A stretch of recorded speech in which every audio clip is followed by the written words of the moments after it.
pengangguran. Kita sekarang hari ini berada di Ciamas ya, Bogor. Kita di mana namanya? Anggola Garden. Kalau kawan-kawan pengangguran sempat waktu ke Bogor, mampir melihat di sini ada kurang lebih 8-9 greenhouse gitu ya.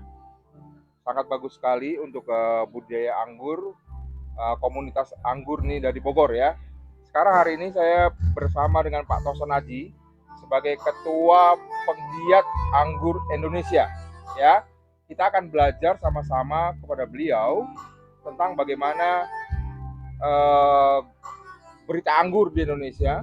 Karena 5 tahun ini bergerak sangat cepat sekali, banyak komunitas di Indonesia yang bergerak untuk menggiatkan anggur ini menjadi bagus. Ya, kita akan dengarkan apa yang Pak Toson Aji untuk memberi pembelajaran kita hari ini.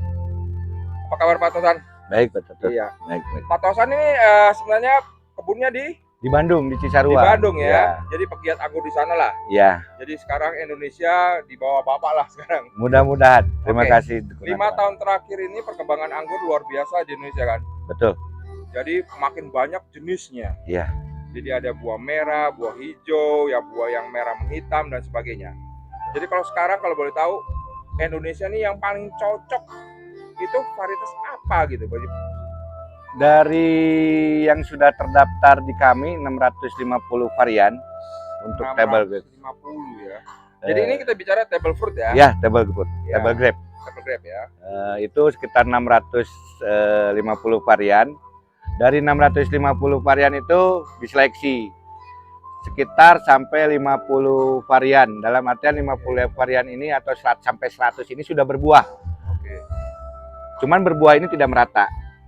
Jadi dari 100 varian yang sudah berbuah di Indonesia, kita tarik lagi diperkecil. Sekitar 20 sampai 30 varian yang betul sudah genjah. Yang genjah. Adaptasi di Indonesia sangat bagus gitu. Jadi kalau boleh tahu yang 30-an jenis ini berasal dari negara mana nih? Banyaknya kita dari Ukraina, Pak. Oke, yang paling cocok lingkungannya ya? Iya, Ukraina, Cina, ya. Ukraina, China juga ada ya? China juga ada. Oke, dari 30 itu kalau kita persempit lagi, ya ada dataran rendah, dataran tinggi bukan? Betul. Nah, jadi kalau sarankan petani yang berada di dataran rendah, apa dataran tinggi apa yang Bapak rekomendasikan? Jadi kalau saya menggolongkan, Pak, kebetulan saya di dataran tinggi ya. Penanaman itu di 1000 mdpl up, 1000 sampai 1400. Ya itu hanya 10 varian yang cocok. Oke, 10 aja. 10 varian adaptasinya lebih bagus gitu dibanding kalau dataran rendah sebenarnya segala varian itu cocok. Sebenarnya. Jadi emang kalau kita berbicara penanaman anggur di dataran tinggi itu lebih sulit dibandingkan karena apa? Karena dari jamur, dari penyakit, dari struktur tanah, dari kelembaban. Lama ya? Betul. Karena dingin ya. Betul. Oke, jadi kalau misalnya berarti yang Bapak rekomendasikan adalah dataran rendah lah sebagai untuk di bidang industri budidaya anggur lah ya. Betul. Begitu. Oke, kita bergerak dulu dataran tinggi, Pak. Ya. Oke, dari 10 varian ini yang Bapak katakanlah yang untuk dikembangkan dataran tinggi. Sebutkan ada 3 aja, Pak, yang wajib ditanam saat inilah di. Saya di dataran tinggi itu Ghost Free. Ghost Free. Ghost Free itu bagus. Itu buah apa, Pak? Buah merah atau hijau? Ghost Free itu buah hitam, Pak. Buah hitam. Nah, Breaksnya berapa itu kira-kira kalau di Indonesia? Kalau di dataran medium 600 sampai 700 itu bisa sampai 21. Manis ya. Manis. Kalau di dataran rendah pasti di bawah 20, Pak. Masih di 18, 16 karena ketinggian. Tapi Ghost Free bisa ditanam juga dataran rendah ya? Sangat lebih recommended malah. Lebih recommended.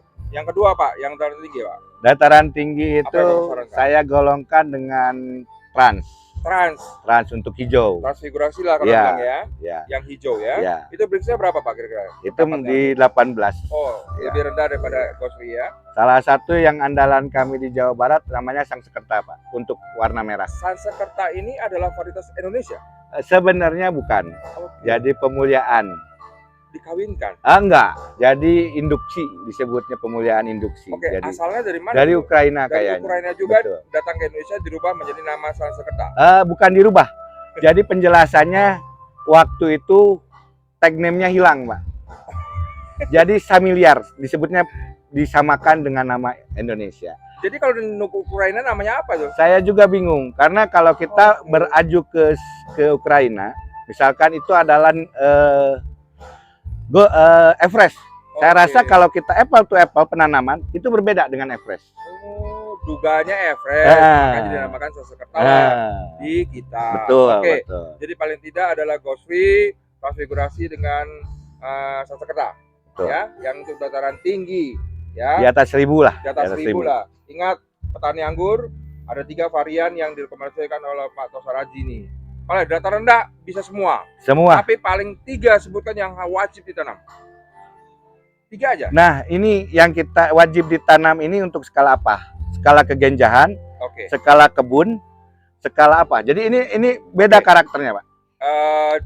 Saya kepingin ada industri, Pak. Kalau industri pasti buah dan dompolan yang kita kejar. Betul. Ya itu, mungkin itu. Tiga ini? Iya, ya? sama. Oke, sebutkan 3 jenis lainnya, Pak. Yang dataran rendah. Dataran rendah, Julian. Bagus. Namanya tuh Julian hijau ya. Iya. Merahnya semua merah ya. Yang merahnya Angelica juga bagus. Angelica bagus. Terus untuk Ninel juga bagus. Ninel juga bagus. Kalau untuk produksi iya. Oke.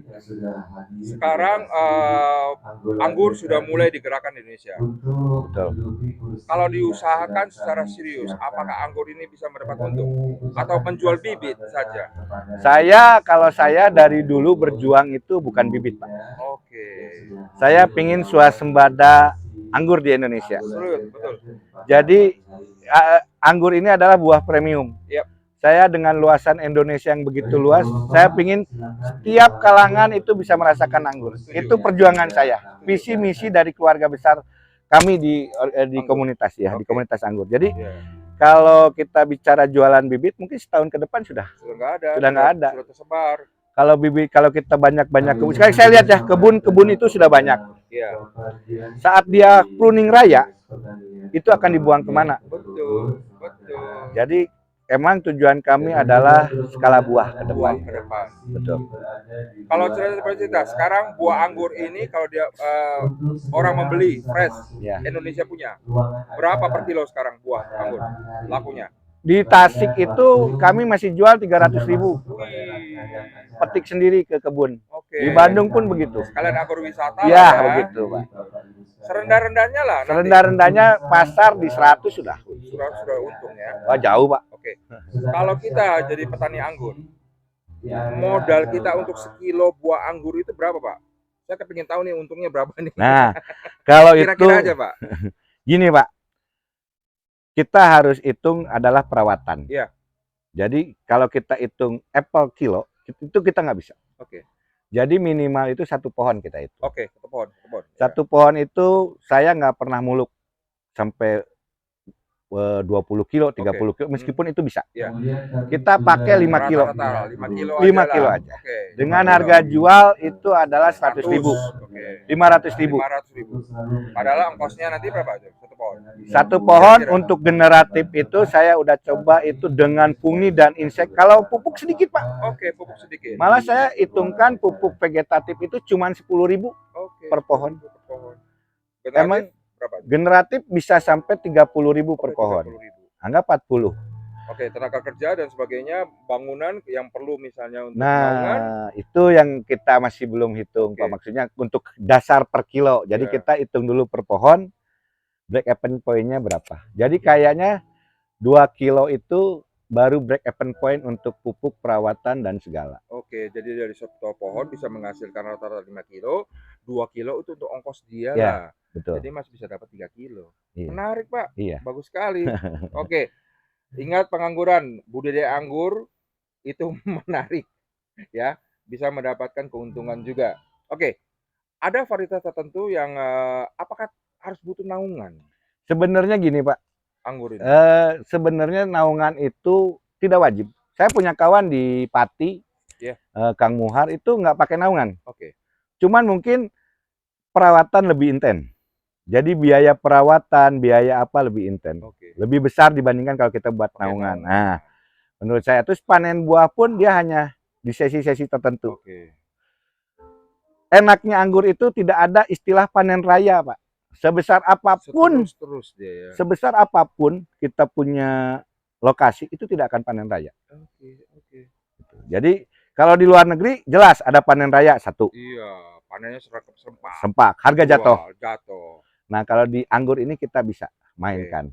Terakhir sebelum kita nanti belajar nih Pak ya, kawan-kawan ya, kita belajar nanti ke greenhouse, ada bagus sekali, nanti Pak Toson aja akan jelaskan apa itu puningnya, spurion dan sebagainya, saya nggak ngerti, nanti kita belajar sama beliau. Terakhir nih, kita ngomong-ngomong dulu, Indonesia kan sebenarnya punya varietas lokal. Oh ya. Yang di Probolinggo. Betul. Ya, jadi anggur Probolinggo lah. Gitu lah. Betul. Kenapa tidak dikembangkan? Gini Pak, kita sudah sekarang dengan adanya asosiasi terbentuk tahun ini, ya. Emang masih muda, baru embrio lah. Oke. Kita lagi menjajaki semua dengan Bali Jestro, dengan Balai Hortikultura, dengan semua itu bukan tidak dikembangkan. Alfonso Lavae banyak di Bali, ratusan hektar. Itu hanya buah untuk wine grape. Nah, jadi Bali Jestro itu belum mengeluarkan untuk table grape. Nah, itu yang kita baru saya ngerti. Kita perjuangkan sebagai dari komunitas itu, kita perjuangkan tentang table grape. Tanpa olahan. Ya kebanggaan kita lah kalau Indonesia punya keluar sendiri kan. Amin. Oh, jadi Probolinggo itu ini untuk wine. Ya kayak di Bali. Jadi kita tunggulah misalnya dari pemerintah mengeluarkan grape untuk table yang kita makan segar, varietas Indonesia sendiri. Amin. Ya. Udah ada beberapa Pak. Jadi ada silangan dari dari sesepuh anggur. Itu ada beberapa varian, 3 varian yang lagi didaftarkan, Pak. Oke. Kita tunggu ya. Oke, terakhir. Iya, Pak. Saya cuma tahu anggur termahal itu Saint Muscat. Betul. Dari Jepang gitu kan? Betul. Yang rasanya sampai 1,5 juta sedompol aja gitu. Iya, betul. Ya. Itu bisa dikembangkan di Indonesia? Bisa. Sudah ada? Sudah 6? Saya sudah nanam dan sudah berbuah, cuma 1 pohon. Enak Pak, memang betul. Apakah kalau kita bicara perbedaan rasa, kita tesnya ini rasa kan Pak? Iya. Kalau rasa belum bisa nyamain Pak. Oke. Karena mungkin teknologi, lingkungannya begitu. Lingkungannya berpengaruh, terus hormon-hormon yang dimasukkan pun kita masih baru belajar Pak. Kalau untuk bisa membuahkan mungkin sedompol 2 dompol bisa. Masih bisa. Bisa. Jadi segi produktivitas sama rasa belum bisa ngejar. Belum bisa ngejar. Oke, kita tunggu nanti Saint Muscat di Indonesia. Oke, sekarang kita belajar nih sama Pak Toson Haji. Jarak tanam yang ideal untuk anggur berapa coba? Nah, yang gimana kita pakai Pak? Jadi sistem apa yang kita pakai? Misalkan ini sistem tralis. Oke, ini tralis ya. Tralis. Seharusnya ini adalah kordon ini adalah sekunder. Oke, ini primer dianggapnya Pak. Dianggap ya, ini dianggap. Oke, karena dia dilengkung berdiri aja ya. Ya, dilengkung. Sebenarnya harusnya dipotong Pak. Betul. Ya, ini anggap dipotong, Pak? Itu kebijaksanaan yang punya kebun Pak. Berbeda. Tapi memang seharusnya memang potong. Kalau saya pakai potong Pak. Iya, jadi dari primer ke sekunder itu adalah pemotongan. Keluar sekunder bukan? Iya betul Pak. Tersier. Iya betul. Jadi makanya tadi pagi saya ngitung-ngitung. Oh, kan sekunder. Harusnya seperti itu. Makanya bisa. Jadi kalau buah anggur itu sebenarnya sekunder bisa, di primer pun ada beberapa yang bisa berbuah. Ya, gitu. Oke, terus apa? Ini namanya apa tadi? Gordon apa? Kordon ya. Kordon ya. Oke, terus kemudian. Nah, kalau ini disebutnya bud. Ini anggapnya tersier ya. Tersier. Kalau ini anggap kita sekunder. Nah, buah ini akan di sini. Oke. Jadi kita biarkan ke atas ya? Iya, kita biarkan ke atas. Ini jarak tanam berapa? Kalau ini 2 meter. 2 meter. Jadi dipotong di 1 meter, Pak. Oke. 1 meter potong ini ya. Iya, potong. Pakai tunggal lah. Iya, tunggal. Iya. Single cordon. Pakai double atau enggak? Yang bagus sebenarnya single. Kalau kita tidak bisa mengatur nutrisi, kalau kita double, dia acak-acakan kemana-mana. Oke. Iya. Oke, ini kita medianya kita atur dan sebagainya, kita pupuk untuk vegetatif, nanti untuk pembuahan generatif, gitulah kira-kira ya. Oke, kasih kuncinya sedikit nih Pak. berapa lama kalau ini umur berapa tahun sekarang? Kira-kira. Kalau di saya mungkin ini umur 6 bulanan. 6 bulanan yang ini gordonnya? Iya. Karena setahun saya gordon primer bisa sebesar ini, Pak. Jadi dia sampai istilahnya yang ini dia tersedia. Berapa lama Pak buah? Kalau kita main, ya kita kan balik lagi, Pak. Balik lagi ke rencana kita, maunya seperti apa. Jadi kalau kita emang mau membuahkan muda, di umur 7 bulan itu kita udah bisa pruning. Atau kita bisa potes pucuk. Pembentukan itu kita bisa lakukan. Berbuah. Buah itu matang kira-kira paling cepat itu 90 hari. Jadi pada setahun, tahun pertama itu penanaman, kita sudah bisa panen. Nah, berlanjut ke tahap kedua, panen kedua, panen ketiga, mungkin dalam 14 bulan yang saya coba itu bisa 3 kali panen. Kalau di bawah naungan, di bawah naungan. Nanti kita belajar ini baru sering greenhouse yang satu nih. Kita ke sebelah, nanti ke sebelah lagi, nanti kita belajar. Ya, kita lihat ini. Jadi penyakit yang umum di Indonesia Pak. Penyakit ya, bukan hama ya. Penyakit jamur pasti. Jamur di Indonesia. Ya. Jamur di Indonesia udah. Tapi kan sudah pasti dikendalikan oleh asosiasi ya, maksudnya ilmu itu sudah ada. Ada. Terus kemudian hama, trips, tungau lah. Trips itu pasti, kutu, udah. Ya pasti lah. Ya. Kalau pohon surga itu pohon cantik Pak, pasti banyak hama dan banyak penyakit. Nah itu. Adakah penyakit khusus anggur yang istilahnya susah dikendalikan di Indonesia? Penyakit di akar, Pak. Oke, akar. Betul. Karena kita nggak kan gini. Kalau kita lihat di sini, di batang kayak kutub perisai atau apa itu bisa kelihatan. Kita bisa visual. Ya, akar nggak bisa. Akar nggak bisa. Nah ini itu. Apa? Phytophthora atau akar putih kah? Atau apa? Ya akar bengkak, fusarium bisa, ataupun dari pembusukan akar karena kita salah media. Itu yang paling susah dikendalikan. Susah dikendalikan. Karena tidak tervisual. Oke. Kita akan ke greenhouse satu lagi ya. Ya, kawan-kawan kita perhatikan. Ya.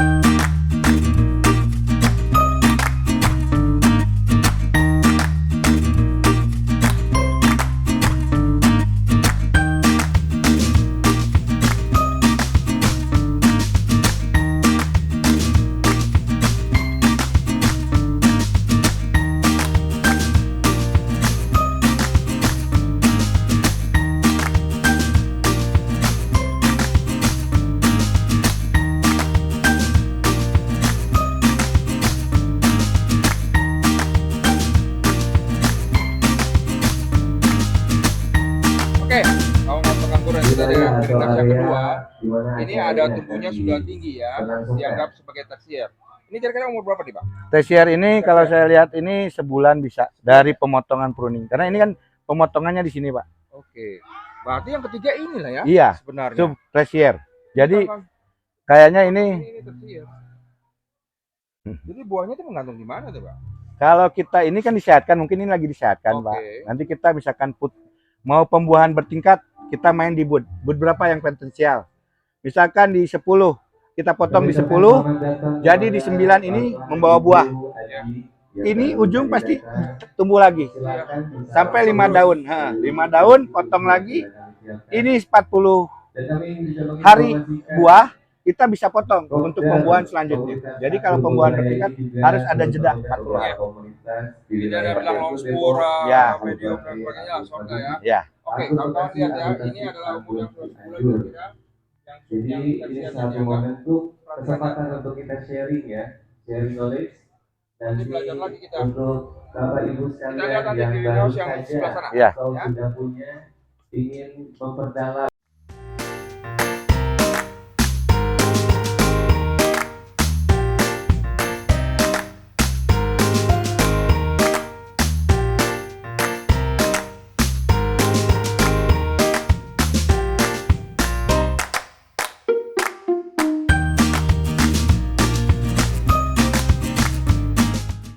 Kawan-kawan penggunaan ini adalah greenhouse yang ketiga yang kita kunjungi. Ini adalah sudah besar. Tadi kalau kita lihat greenhouse yang satu sana dipangkas, kemudian sudah 1 bulan. Ini sudah umur 1,5 bulan shootnya. Nah ini dipotong di sini Pak. Dipotong 2 matun, 3 matun di sini. Jadi pemotongannya di sini nah. Nah, pemotongannya di sini, ini jadinya subtesier kan? Kalau ini sekunder kita anggap ya. Betul. Ini ada tesier dan ini ada subtesier, Pak. Oh, subtesier. Iya. Buahnya akan bergantung di mana nih? Di sini. Nanti ini udah sehat, Ya. kita pruning. Makanya ini dipotong di sini. Buahnya akan menggantung di sini. Ya. Bagus sekali ya. Makanya kalau anggur itu gimana kita ngeset, Pak? Panen apa, mau buah di mana, mau bagaimana, itu kita yang ngatur. Jadi tidak mengandung musim. Itu keenakan di anggur. Kalau durian kan satu musim, mangga satu musim. Nah kalau durian itu tiap bulan bisa ada yang panen, Pak. Anggur ya, tiap bulan. Oke, terakhir. Ya, Pak. Pupuknya apa yang Bapak percaya nggak harus dipakai? Jujur saya pakai Merauke, Pak. Bukan karena topi atau apa ya. Kita di luar. Kita belajar. Cuman saya pakai Merauke untuk pemupukan vegetatif itu saya pakai Sprinter. Oke. 20 10 10. Pindah 10 bulan, saya pakai itu 3 bulan, Pak. Oke, 3 bulan. 3 bulan itu saya masuk ke, jujur aja saya pakai Patani, Pak. Oke. Karena kenapa? Ya. Di NPK 1616 Patani Ya. itu mengandung unsur mikro. Oke, ya. Itu kelemahan di Mutiara 16 Oke. itu tidak mengandung itu. Oke. Gitu. Terus, Itu ini sebagai masukan aja, Ya, Pak ya. nggak apa-apa. Terus setelah itu saya balik lagi ke profesional, Oke, Pak. profesional. Ke Merauke. 925 525. Terus Setelah itu baru kita langsung yang untuk generatif. Grower lah, Karate Boroni pakai juga ya? Pakai, Pak. Oke. Apa ini Sama Magnisnya?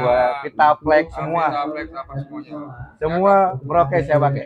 Karena pengangguran sekarang teknologi itu sudah ada. Ya, belajar kepada komunitasnya yang diketuai oleh Pak Topan Haji. Bahwa ini sumber Indonesia, penggiat anggur Indonesia. Ya, jangan sungkan untuk kita melakukan hal yang baru. Jangan bertanam yang biasa. Kita sudah ditunjukkan varietasnya, caranya tadi, pembukaannya, hama penyakitnya tadi sebagian. Mudah-mudahan bisa membantu kawan-kawan untuk bisa bertani anggur lebih bagus lagi. Kita tunggu hasil anggur 5 tahun yang akan datang. Ya, Pak Topan Haji. Iya, amin. Sukses, Pak ya. Terima kasih, Pak. Terima kasih. Terima kasih, Pak Ilmunya.